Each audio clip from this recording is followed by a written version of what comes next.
Bonjour à tous, bienvenue. Nous sommes ravis de vous retrouver aujourd'hui pour ce nouveau webinaire organisé par Ipside que nous avons décidé de consacrer exclusivement au RGPD. Alors, avant de démarrer la présentation, sachez que vous avez la possibilité de poser vos questions pendant l'intervention via l'onglet Questions que vous voyez apparaître sur votre écran.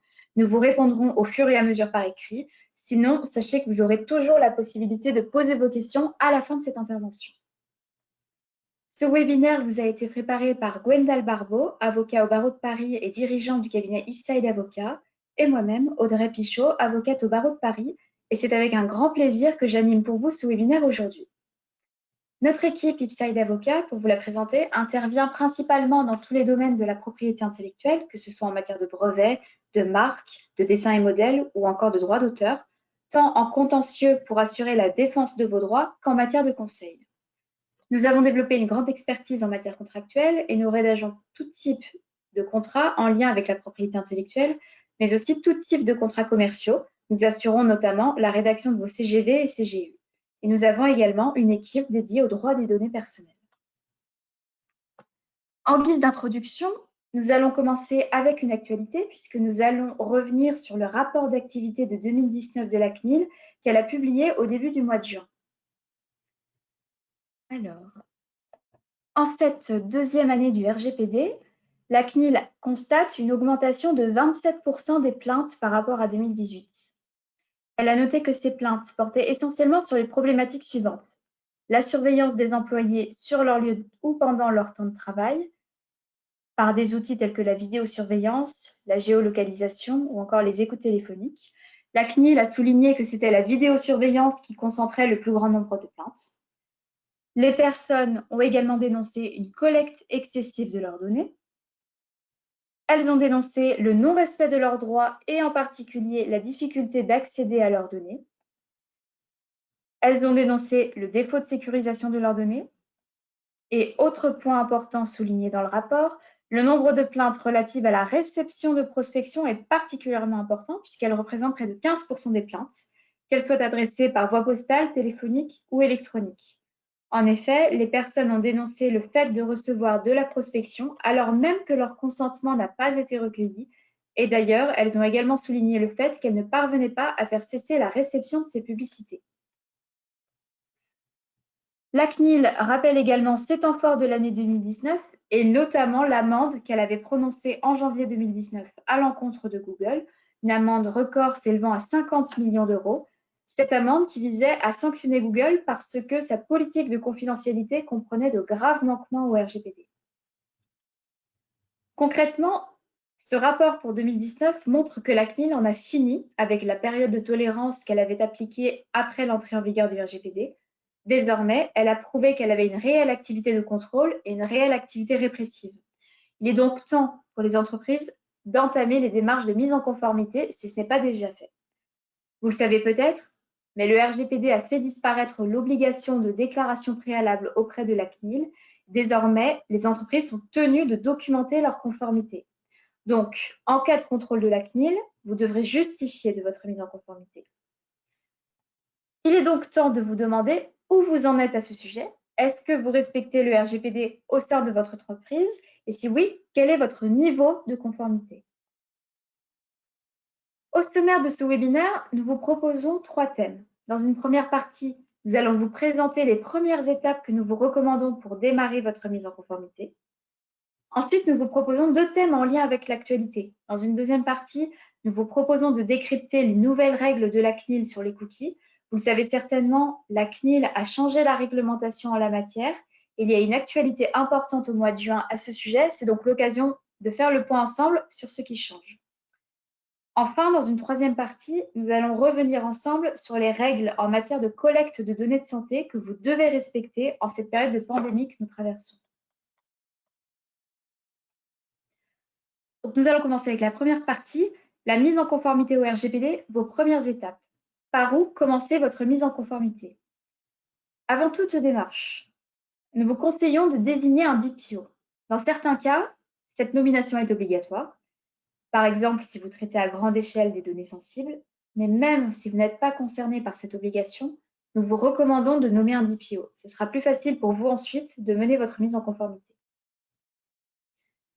Donc, première étape que nous vous proposons pour démarrer votre mise en conformité, c'est d'établir une cartographie de vos traitements. L'étape essentielle avant toute démarche de mise en conformité, c'est celle de recenser de façon précise les traitements de données personnelles que vous mettez en œuvre. Pour cela, il faut que vous identifiez les informations suivantes. Premièrement, qui, au sein de votre entreprise, quels sont les services et les entités qui traitent des données personnelles, qui sont les personnes concernées par la collecte et le traitement des données, et qui sont les sous-traitants qui agissent, qui traitent des données pour votre compte. Deuxième point, vous devez identifier quelles sont les catégories de données que vous traitez.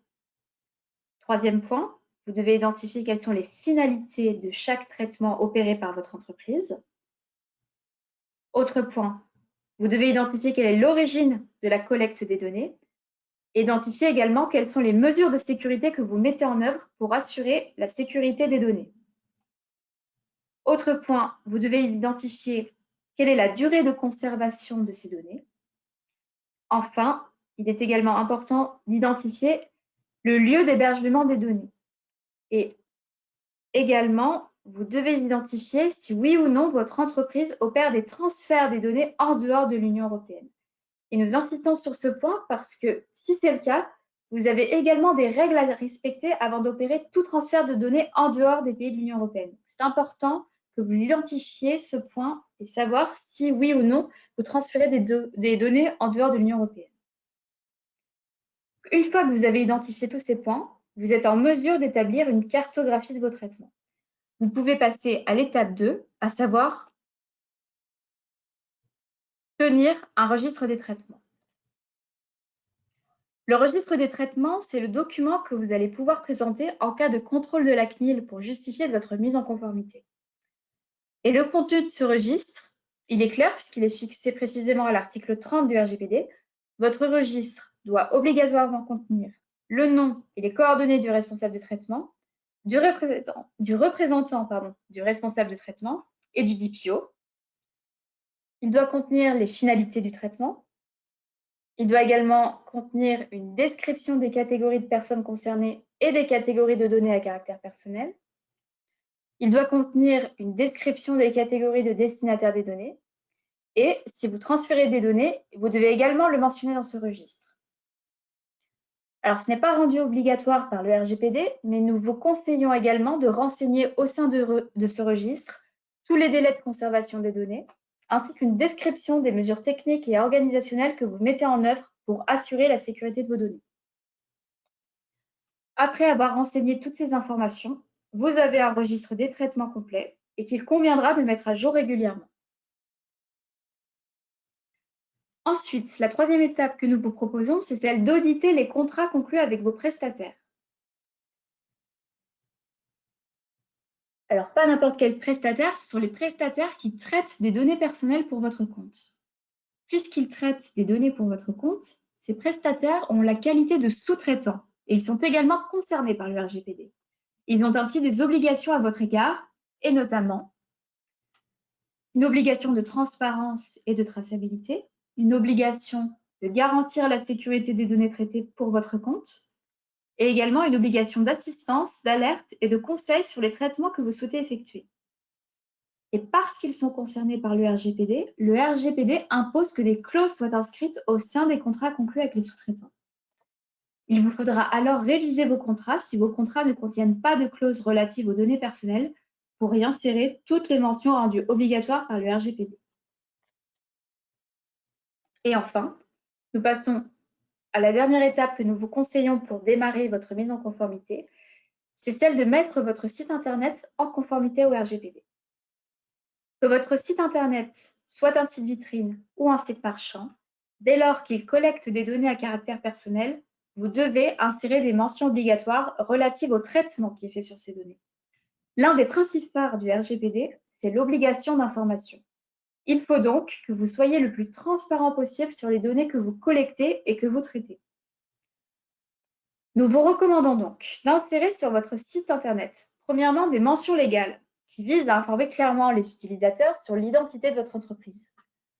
Deuxièmement, une politique de protection des données personnelles, aussi appelée politique de confidentialité, qui va comprendre l'ensemble des informations relatives à la collecte et au traitement des données que vous faites sur votre site. Enfin, nous vous conseillons d'insérer sur votre site internet une politique cookie et une bannière cookie. La politique cookie, elle va vous permettre de communiquer en toute transparence sur l'identité et les caractéristiques des cookies utilisés sur votre site. Concernant le bandeau cookie, nous allons revenir dessus plus précisément dans la partie 2 du webinaire, puisque comme je vous l'ai annoncé, les règles ont récemment changé en la matière, donc on va étudier ça plus précisément dans la deuxième partie. Nous vous proposons donc cette checklist pour démarrer votre mise en conformité au sein de votre entreprise. Premièrement, établir une cartographie de vos traitements. Ensuite, d'établir un registre des traitements, puis d'auditer les contrats conclus avec les prestataires qui ont la qualité de sous-traitant. Et enfin, nous vous conseillons de mettre en conformité votre site internet. Nous passons maintenant à la deuxième partie de ce webinaire consacré à la nouvelle réglementation de la CNIL en matière de cookies. Vous le savez peut-être, mais la CNIL a publié ses lignes directrices en la matière en juillet 2019. Elle a ensuite publié un projet de recommandation dont la version finale aurait dû être publiée en avril, mais avec le Covid, le calendrier a été repoussé en septembre prochain. Qu'est-ce que ces nouveaux textes changent concrètement? Je vous propose de voir ça ensemble. Vous avez probablement installé ce type de bannière sur votre site internet qui dit « En poursuivant votre navigation, vous acceptez l'utilisation de cookies pour vous offrir une meilleure expérience utilisateur ». Ce type de bannière était toléré auparavant, mais sachez que ce n'est plus le cas désormais. Pourquoi? Parce que le RGPD est venu renforcer les exigences en matière de consentement des personnes. Alors, quelles sont les caractéristiques du consentement? Elles sont définies par le RGPD. Le consentement doit être libre, il doit être spécifique, il doit être éclairé et enfin, le consentement doit être univoque. J'insiste sur le caractère univoque du consentement. Univoque, c'est-à-dire qu'il doit être donné par un acte positif clair, par exemple par le biais de cases à cocher. Ce qui veut dire que le simple scroll n'est plus suffisant. Donc, comment rédiger sa bannière cookie en respectant cette définition du consentement? Puisque le consentement doit être éclairé, vous êtes tenu de délivrer un certain nombre d'informations au niveau de votre bannière cookie dès que l'internaute se connecte à votre site. Vous devez mentionner au sein de cette bannière l'identité du responsable de traitement, la finalité des cookies et vous devez aussi informer l'utilisateur de votre site de son droit de retirer son consentement. Donc, comme je vous l'ai dit, ces informations, elles doivent être délivrées avant que la personne ait le choix de consentir. Et après avoir donné toutes ces informations, vous devez laisser les utilisateurs vous devez laisser aux utilisateurs le choix de consentir ou de refuser par type de finalité poursuivie par les cookies. Et chose importante, vous devez faire en sorte que le bouton accepter que vous allez paramétrer soit au même niveau que le bouton refuser. C'est-à-dire qu'il ne faut pas que le bouton accepter soit mis en valeur pour inciter les utilisateurs à consentir au dépôt des cookies. Donc maintenant qu'on vous a donné des clés pour rédiger votre bannière cookie, nous allons revenir sur une actualité dont vous avez peut-être entendu parler. C'est la question des cookie walls. Cookie walls, pour ceux qui ne le savent pas, c'est le fait de bloquer l'accès au site internet à la personne qui refuse d'accepter les cookies. Au sujet des cookie walls, la CNIL s'était clairement prononcée dans ses lignes directrices et elle a interdit cette pratique en se basant sur une opinion du CEPD. Le CEPD, c'est le Comité européen de la protection des données. CEPD qui considérait lui-même que cette pratique était contraire au RGPD, étant donné qu'elle ne permettait pas aux internautes de consentir librement au dépôt des cookies. Suite à la publication de ces lignes directrices en juillet 2019, diverses associations professionnelles ont introduit une action en justice pour annuler le contenu des lignes directrices de la CNIL. Une décision a été rendue très récemment par le Conseil d'État, puisqu'elle date du 19 juin dernier. Le Conseil d'État a jugé que la CNIL ne pouvait énoncer une telle interdiction générale et absolue, étant donné qu'elle se base uniquement sur un avis du CEPD, et que cette interdiction n'est pas explicitement mentionnée dans le RGPD. La CNIL a pris note de cette décision et elle a annoncé qu'elle allait réviser ses lignes directrices et sa recommandation en conséquence. En résumé, peut-on paramétrer des cookie walls sur son site? A priori oui, mais il conviendrait tout de même d'attendre que la CNIL publie ses lignes directrices révisées pour vérifier qu'elle n'a pas recours à un autre fondement pour justifier l'interdiction des cookie walls. Donc, affaire à suivre. Pourquoi il est important, selon nous, de réviser dès aujourd'hui votre bannière cookie? La mise en conformité des cookies est annoncée comme l'une des priorités de contrôle pour la CNIL, et la CNIL l'a d'ailleurs rappelé dans son rapport d'activité 2019. Et parce que la CNIL a annoncé que la mise en conformité des cookies était l'une des priorités pour l'année 2020, elle a également annoncé que des missions de contrôle seraient réalisées 6 mois après la publication définitive de la recommandation de la CNIL, prévue en septembre 2020. Donc en clair, les missions de contrôle devraient démarrer vers mars 2021. Il vous faut donc, dès à présent, paramétrer vos bannières cookies pour être en conformité en cas de contrôle de la CNIL. Nous passons désormais à la troisième et dernière partie de ce webinaire consacrée aux règles en matière de collecte de données de santé, qui est un sujet important en cette période de pandémie de Covid-19. Ce qu'il faut savoir tout d'abord, c'est que les données de santé sont une catégorie particulière de données à caractère personnel, puisqu'elles ont le statut de données sensibles. Elles ont donc un régime particulier et nous allons voir précisément ce que vous avez le droit de faire et ce que vous ne devez pas faire. Que dit le RGPD? Il commence par donner une définition des données de santé, qui sont les données à caractère personnel relatives à la santé physique ou mentale d'une personne physique, y compris la prestation de services de soins de santé, qui révèlent des informations sur l'état de santé de cette personne. Le principe posé par le RGPD sur la collecte des données de santé est qu'il est interdit de collecter les données de santé. Ce principe il est également assorti d'exceptions. Le RGPD prévoit que le traitement des données de santé est autorisé, premièrement s'il est nécessaire à la sauvegarde des intérêts vitaux des personnes, et deuxièmement si le traitement est nécessaire pour des motifs de santé publique. Concrètement, comment concilier les exigences du RGPD avec votre obligation de sécurité dont vous êtes tenu vis-à-vis de vos employés? Qu'êtes-vous autorisé à faire? Que ne devez-vous pas faire? C'est ce que nous allons voir ensemble maintenant. Alors, nous allons commencer par ce que vous ne devez pas faire. La CNIL s'est prononcée. Alors, tout d'abord, oui, je vais revenir sur les règles essentielles. Ce que vous ne devez pas faire, c'est de mettre en place une collecte systématique et généralisée des données de santé. Vous devez avant tout limiter votre collecte au strict minimum. La CNIL, ensuite, elle s'est prononcée clairement et elle a interdit les pratiques suivantes. La constitution d'un fichier concernant des données de température des salariés, la mise en place d'outils de captation automatique de température, tels que les caméras thermiques, et autre point interdit, non pas la CNIL, mais par la Direction générale du travail, il est également interdit d'organiser des campagnes de dépistage. Seuls les personnels de santé compétents peuvent organiser de telles campagnes. Alors maintenant, nous allons voir ce que vous pouvez faire. Vous pouvez mettre en place un processus interne de signalement volontaire des salariés.